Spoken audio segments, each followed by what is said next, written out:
Hi, guys. Welcome back to another week's episode of What's Your Story? I've missed you so much. We're back this week with an artist reigning all the way from Indiana, currently in Atlanta. Let's give it up for Scurvy G. How you doing? How you doing? How you doing? How you doing? Good. Okay, so we're just going to start from the top and jump right in. What is your story? I'm gonna give you the short version too, obviously, because I ain't trying to be here all day. So I basically was raised in Indiana most of my whole life. Okay. And I was there for like damn near half my whole life, and then through seventh grade and up, I moved down here, and that's where I started to started to find a passion for music. I think it was like later. It was later in high school where I kind of like I played with it, and then as I got a little bit more attention and buzz, I was like, okay, this is something I can do. Yeah. So I've been in two places my whole life, but right now where I'm at, Georgia, it's been good to me, and that's really it. I mean, Okay, so let's kind of unpack that a little bit. So you moved to Georgia in the seventh grade ish, and when you moved out here, that's when you started to dabble into music. So what was that like starting moment for you where you were like, maybe I should try music, and then you like liked it? well, crazy is I used to always be the person who would like hype others up. I would just be like, I would be around in the mix. Like Okay. I wouldn't be the one actually doing nothing. I'd be like, hey man, you should drop that or something like that, or I'd just be around. Shout out to my friend Marcus. My friend Marcus, he one day he just took me like, man, maybe you should be the one who should be behind the booth. I was like, man, quit playing. Right. When uh push come to shove, we lock in for like a night. Uh-huh. We made three songs. Um, it was a song called King Rick, That Shit, and Can't Go. Um, of course, we were naive at the age, and we didn't know what we was doing, but we didn't know what we had made during that night in our high school had it was gonna blow. So for us, we didn't know. We just put it out there. We were just two kids who was just like, man, let's let it ride. Yeah. They say, I promise you not. A month, but maybe like later, we hit like not even a month, maybe like a couple weeks, a week. We hit like 12K plays. We was like, On huh? YouTube? SoundCloud. No. Okay. SoundCloud. Okay. That's where we predominantly were at the beginning. Cause high school kids, come on now. We ain't got access to I don't got access to what I have now. Yeah. Yeah. Of course we were just starting and stuff, the Apple earbuds and the laptops. But he had like kind of a more of an advanced setup, so that's why I went to his spot. But Yeah. man, I feel like I was on top of the world when that happened. Yeah. And so after you guys made these songs and then you realized, dang, this is popping, is that when it became more of a thing for you to like actually dive into because of the reaction you got just from your first start? No, not really, because I always told myself that, like, I tell myself now that I regret it, that looking back on high school, if I could do it again, Mhm. I would be in all the music classes, Yeah. all of them, all of them. At the age, I think kids in school, they give like a certain stigma to kids who do music, and like they're the quote unquote nerds or something. Right. Man, I'm telling you that's not the case. Yeah. Like if you like, that's my advice to like kids growing up, and if you think you got a talent for, I'm telling you, please. And it sounds crazy because the people was telling me this. Yeah. Please, it's like to like just explore it, because you never know what's gonna happen later. That's like, damn, I should have did this, or damn, I should have did that. Right. But I just felt like I missed the opportunity, but now I'm making up for what of the years I missed. The other kids that when the guy was playing their little flutes and stuff, Right. cool. But I got to I would if I'm to have kids, that's exactly what I would tell my kid is to please just try it. Right. You don't know. You don't Right. know, but yeah. So Yeah. would you say that this was something like a little passion that was within you, and then once you explored it, now it's like really blossomed for you? Definitely. Okay. Definitely. Okay. Most definitely. I didn't realize like, man, this is what I really wanted to do. It was just more like just doing and playing and hearing music, which is like all I revolved around. And I didn't know it until I started getting around certain people. Certain people was in my ear, like, dude, Yeah. this is what you do. Yeah. I'm like, man, nah, come on, dog. I don't do this. And then like looking back on it now, like it was right. I was like blocking all the signs that was hitting me in the face. Right. And sometimes you just need people to just, let you know, like, hey, dog, this is for you. Right. And so at what point did you say, yeah, I'm going to start taking this seriously, like now, and actually start putting music out and doing it as a full-time thing for you or part-time? Yeah. That's the goal. But I want to say maybe the end of my senior year, maybe end of my senior year, going into my first year removed from high school. I think I dropped a mixtape. It was called "I Hate You More Than You Hate Me." Mhm. It was a 10-song project, and that was kind of like a project to like, okay, I had all them SoundCloud, all those days. Those days were fun. Of course, it was fun, Yeah. but that project was just to like let people know, like, hey, I do this for real. Right.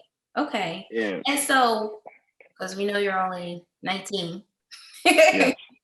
so you've only been doing this for a year and I change? want to say 2-3 years. 2-3 years. I've been for real. Okay. And so you're still kind of trying to find your footing a little bit within the industry in general, right? Oh I've talked to like I've gotten my foot into certain doors, but it's never like led to nothing. But I've talked to like people who's there, Yeah. or like, but really it's like all a game, and I know that. So I'm here to play it though. So Yeah. I'm not mad, but I understand like Yeah. certain things like that. But I've dove into that for sure. So, okay, and you had mentioned to me that you're pretty well known a little bit around the Duluth area. So, kind of talk to me a Definitely. little bit about that or explain that statement to me. Um. Well, for me. Like when I say that, I Mhm. ain't talking about on no celebrity status. Oh my god, let me get a Right. picture. Yeah. But when people see me, it's like, oh, that's Dev who do music. Oh, Yeah. that's Dev who. Oh, or they be like, hey, what's up, Scurv? You Yeah. know. Yeah, so it's like it's gotten to a point where I wanted it to be is where Yeah. the the stage name is Hmm. kind of starting to overtake my real name, and that's how I know. All right, Right. now if my music sucks, they're like, man, that's Dev. That ain't no Scurvy. Right. but Okay. but you can kind of get a feel when people start to mess with you. They start calling you by your stage name. They be like, oh, okay, they Yeah. taking me serious. But Right. yeah, definitely, yeah. Okay. So, let's kind of dive into how we got the name Scurvy G because that is not your name. She was like, yeah, this is not on the not on the business. So back story time before I was born. So basically, she says, grab my seat. Take us there. So basically, the name Scurvy derives from a family member who used to do music on my father's side. My pop's like, your cousin did music, right? I'm like, cousin? What you mean? Yeah. He's like, your cousin Greg, you should go look him up. So I went, did my little research, my studies and stuff. Yeah. And I found like interviews and mixtapes and all that. Like 20 years ago, his name was Gregory. Okay. That's where the G comes from. Okay. Scurvy was his rap name. So, but at that time, I was going by the name of King Devin like it was my name. Yeah. I was like, nah, this ain't gonna work. Yeah. I don't think this is gonna work. So I was like, why not have a full circle moment? Because he never got to meet me. I was born in 2001, and he got passed like 2000, like a couple months before me. Yeah. So I was like, why not? I'm gonna use his name, pay homage, and I'm just gonna add the G at the end. Yeah. Scurvy G. And Yeah. that's really what I've been rocking by. You know, pay homage to what came before me. Right. And that kind of reflects through my music too. It's like Right. I'm conscious of what's going on. But yeah, everything has meaning basically. So would you say that that's actually a really cool story to kind of come to fruition of how you got your name. But so were you inspired by his like artistry that made you want to take on his name, or were you just trying to keep his like legacy continuing? I think it was more a legacy thing. So like his style reflected from what that time was. You could hear it. He's family, I'm family, and I wouldn't mind if one of my 30, 40, 50 years from now, someone takes my name. I wouldn't mind it. Yeah. If you're doing the right thing with it, I don't mind. But if he died early, I think he was like 30 something. I feel like his journey was incomplete. It was only right for me to take it. Something that means something to you personally. You know, a lot of people have these weird names. We don't know what they mean, but they might mean something to them. So whatever. Bubblegum Cap Joe. Yeah, whatever. So okay, let's get back.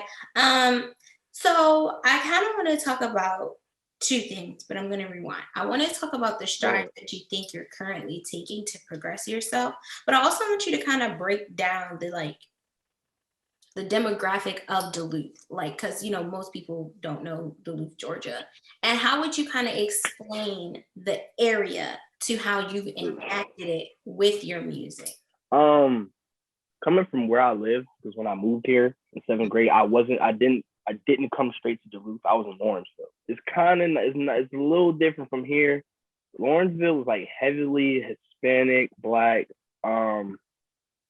little to some white, some Asian, but it's really like heavily Hispanic and Black. When I came to Duluth, it was kind of like, whoa. I seen a lot of Asian Americans. It's really like a big melting pot from everything coming from everywhere for real. And I think that's how Georgia is, period, to being honest. Yeah, that's Atlanta in general. Yeah, in general. But it really wasn't too hard because, everybody being kids and stuff, and kids listen to music, and why gaining the fan base wasn't too hard because I knew a lot of people, like because I've been places, So since I moved around a few times, in Indiana. I moved around a few times down here, so it was really easy to go back to them like, hey y'all, I do music. Yeah. So I kind of like brought some of them with me, and that helped me push what I had going on currently, and it kind of just brought it all full circle kind of thing. So then that brings me back to my second question, which would be like, what strides do you think that you're currently taking to progress yourself within the career industry in general? I think it's like ownership. For me, it's like owning everything I do. Trying to like build my own foundation. That's kind of where I'm at right now. Like, because I think before I started making music, it was like I had to see if I had the talent. Right. I got the adept from I got the adept for making music. I was like, okay, cool. I know how to make music. Yeah. 2, I had to kind of know like I had to learn the game basically. I was like, why is this doing this on this day? And how to learn all that. Now 3 for me was like, to build up to your question. It was more like I need to have like a foundation. Like, how I told you, like like saying what's my story, what am I gonna go by, what I'm going. Yeah. Basically, I had to get my story straight. Right. So when something happened, I got it straight. You can Yeah. look back and say, I said this 5 years ago. Don't Right. check me. So Right. it was basically like making sure like this is what you want to go by as, right? Right. I just wanted to make sure that everything I felt I was doing was authentic, and now I feel like it is. I feel like the music reflected, because you know how some people is one way, you hear the music like, damn, Right. that I don't know that guy. Or they can't I don't know that. relate. Yeah, or I can't relate to what you got going on, and I feel like my story is very relatable. Okay. Do you think you have faced any challenges so far along the way, trying to really break into? Oh yeah. Oh yeah. Oh yeah. So, you know, where there's people who support you, there's Mhm. always gonna be people who don't support you. Yeah. And I went through that through high school, where there was a lot of people who did support me. There was a lot of people who didn't. Yeah. And I was fault them for that. Honestly, looking back, I wasn't where I wanted to be. So Yeah. I felt that, but I was kind of like, yeah. I like what but I knew I was like, nah, it's another level I can go to. Yeah. And I think that's where that's gonna happen anyway. At any level you reach, it's always gonna be some pushback. Yeah. You really just gotta push harder than they push back. It's really not. It's not. It's never been something that like deem me less than what I really know I am. So basically, I've had a few instances where people told me they could get me somewhere. Mhm. Basically, sold me a dream, Yeah. and I bought it. Yeah. Don't do that. Um, Don't do that. don't do that. Noted. I'm telling you, it just you gotta be able to bring something to the table before you even try to have Yeah. any discussions like that. I'm telling you, that's one thing about it.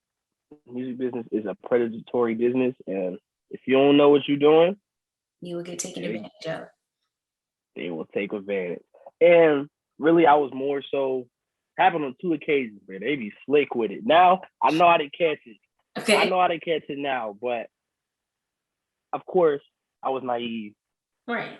and they got me. And I was like, I'd rather it be this than that. So I was like, okay. Yeah.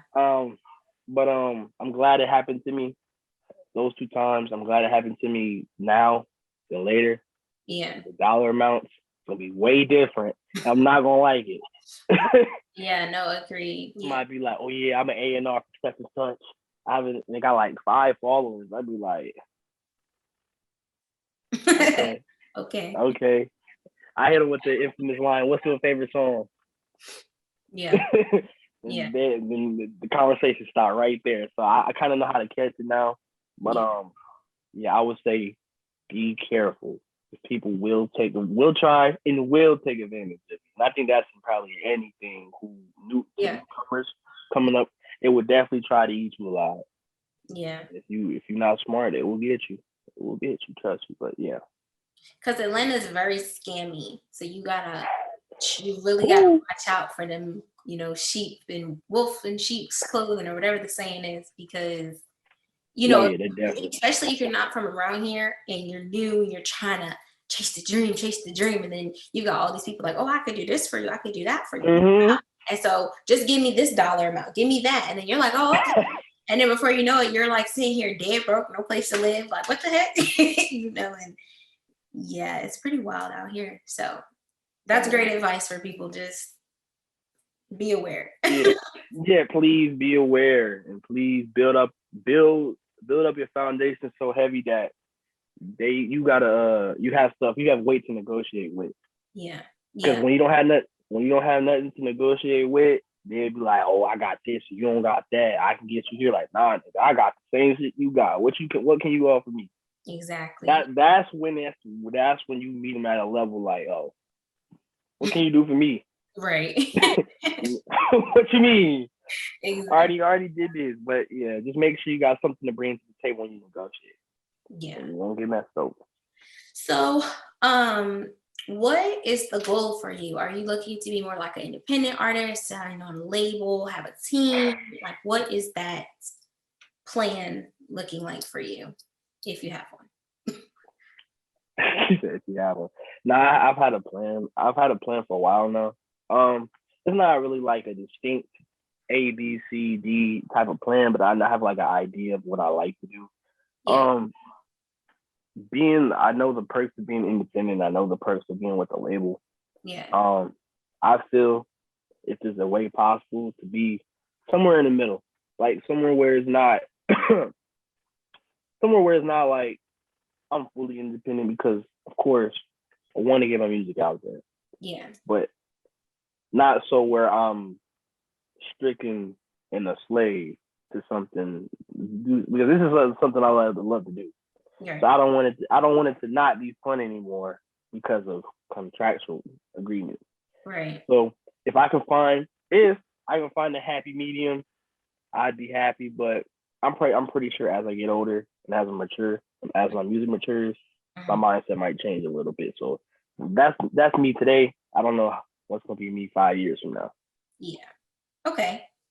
Let's talk a little bit about your music. I kind of want to dive into your style of like what artistry. What would you kind of, what would you, Yeah, where would I kind of like pinpoint it? Kind of. yeah, label yourself? Um, labels. If you Nah, but had to put a nah, label on it. nah. I'm playing. Of course, I do rap music, but it's more like um, I feel like it's more substance to what I say in my music. Mm, Um, just based on what I listen to, like what I listen to. I'm heavy on Cole, Kendrick, all those guys. I'm heavy on that, but yeah. I do like the I kind of like the new school style. I'm not gonna say I love it. It's Mhm. okay. I mean, but I know that it's like each to each his own, so I understand it. Yeah. But I'm going more for not as like a mainstream sound, but more like a underground mainstream sound. I don't know how that would look, but like it's like Okay. That's you. that's what it looked like. I Okay. want it to be basically like relatable, Yeah. more so as relatable as I can be. That's what I'm trying to be Yeah. because I'm super honest in my music and uh just showing like vulnerability and all that.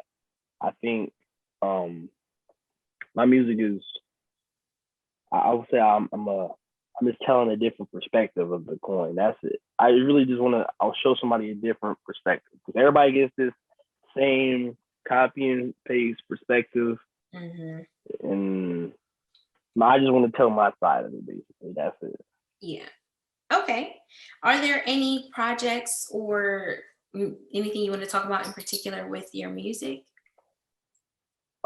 So actually coming up, I see. I thought about this when I thought about this. So coming up, I got a project.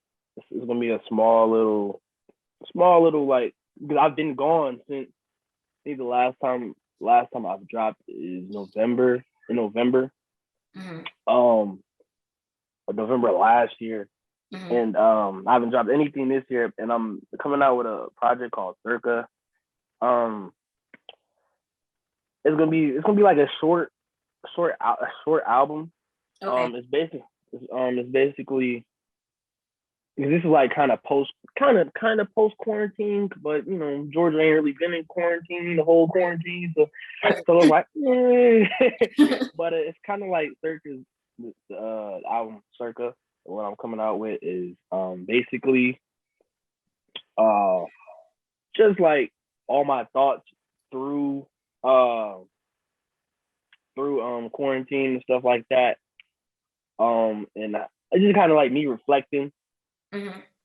and Circa is kind of like the definition of circus like approximately or something like that. And it's like I wanted it to be like kind of like showcase to how like the growth is kind of like looking back before I go somewhere. So this is basically like Circa's like, all right, this is all what happens. This is all what I know. This is all what happens, but this is me now. That's kind of what it's gonna sound like in the music. Gotcha. And I plan on dropping that next month. You know, release dates coming soon. Release dates coming soon. But I've been just working. I really just been in thought a lot about it. Just I want to make sure like I've been more conscious of what I put out because I want to make sure it's like what I want. I want y'all to hear. Right. So yeah, Circa coming out next month. Stay tuned. Stay tuned. So my next question was gonna be, what can we look forward to you from the future? Is that in addition to Circa, or just kind of look for more projects and stuff from you? Oh yeah, I plan on dropping two this year because I haven't been active at all, and I owe it to people. There's been certain people who like, man, you need to get that out. You need to get that out. Yeah. Yeah, Circa, and I got another project called Days Since Then. Days Since Then is really diving into like what I told you about the how the story about Gregory and all that, how I got my name. I haven't dove into none of that in my music, and it's really like that's where I go into it. Days Since Then. So basically, Days Since Then is reflecting as just like Circa. Circa's reflecting and going. Days Since Then is like a whole time skip. Okay. Of going back, and it's putting me in the shoes of, I want to say, 7th grade, 8th grade, and it's just kind of like living through like, you know, my perspective of what I was thinking then and kind of how I feel about this situation now. So that's all that's going to be about. But that's coming like late 2021. Right now I'm working on videos, music videos, and singles, and Circa, of course. But yeah. Okay. Yeah. Cool. Well, is there anything else that you want to add that you think I missed or want to didn't cover? I just say stay tuned. Watch me develop. I'm working. Yeah. Every day, every night. It might not look like I'm working, but I'm working. All right, guys, that's all we have for this week's episode of What's Your Story with Scurvy G. Thank you so much for doing this. I appreciate you. And oh yeah. We'll stay tuned.